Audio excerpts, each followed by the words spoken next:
Hello, challengers, yet another week. Good to see you. And over the next few weeks, we are going to be discussing the issue of friends. Yes. When I say friends, I mean friends and acquaintances and relatives, or whatever is your circle of people that care for you and that you care for them, regardless of the intensity of that care. And obviously, when you're struggling with some serious crisis in your life, including a serious illness, you need people. You need people. You need God for sure, but you need people.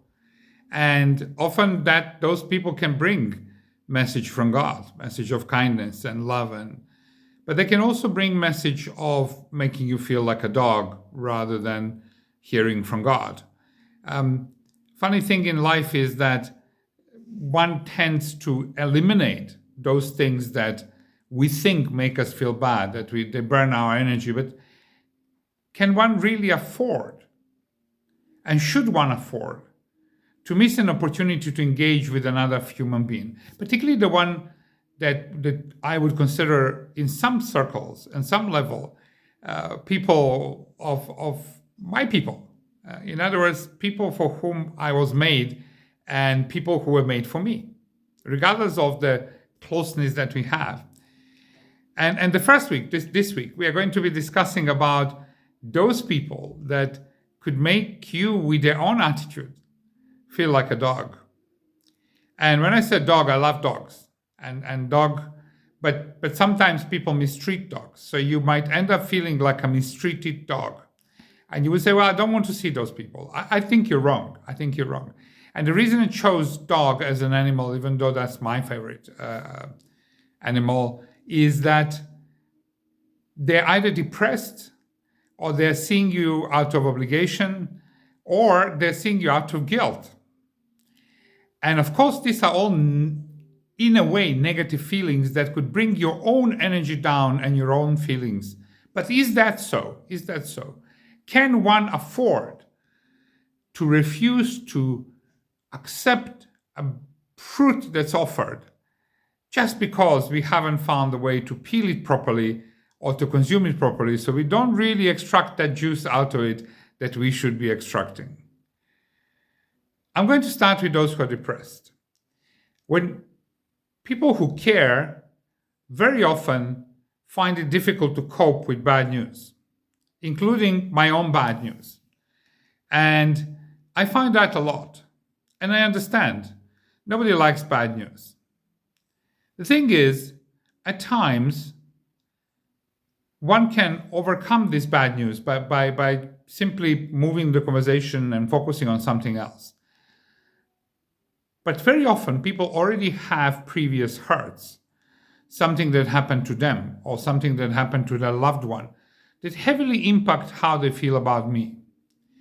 And even though their feeling towards me is genuine, and even though how they feel is true, it is amplified by their own bad experiences in life. And you could say, well, why do you need that? Well, not everything in life is about receiving. On the contrary, I think much more in life and much more joy comes from giving. So if you have somebody who is coming to see you the way people come to see me, who already feels depressed before they even came to see me and want to engage with me or talk to me, and I sense that there is much more there than me. I'm not alone in that room. I'm not alone in that heart. I see this as a beautiful opportunity to get comforted by comforting somebody else. And, comfort shared is comfort doubled. And a burden shared is a burden halved. So, I have an opportunity to allow somebody else to share their own burden and how they feel negatively about what happened in their life, and therefore more negatively about what's happening in my life. But not just that. By my very presence and a willingness to hear and listen, rather than just be talking to that person, telling them how I feel, but hear how they feel, I have an opportunity to share comfort. There is something magical about sharing comfort. And that magical thing about sharing comfort is that it doubles It gives me comfort and it gives you comfort. So, to finish this week, if you have a friend who you know is coming to see you because they're depressed about your state of health or your state of life if it's not health, don't refuse them just because you know they're negative. On the contrary, what an opportunity. What an opportunity to let somebody half their burden so that you can understand them better. And also to have a chance to double the comfort. So you can be left with the comfort that you have comforted somebody and they can walk away with the comfort that they have been comforted. Challengers, let's talk about this. Not everything is always about us. A lot in life is about giving.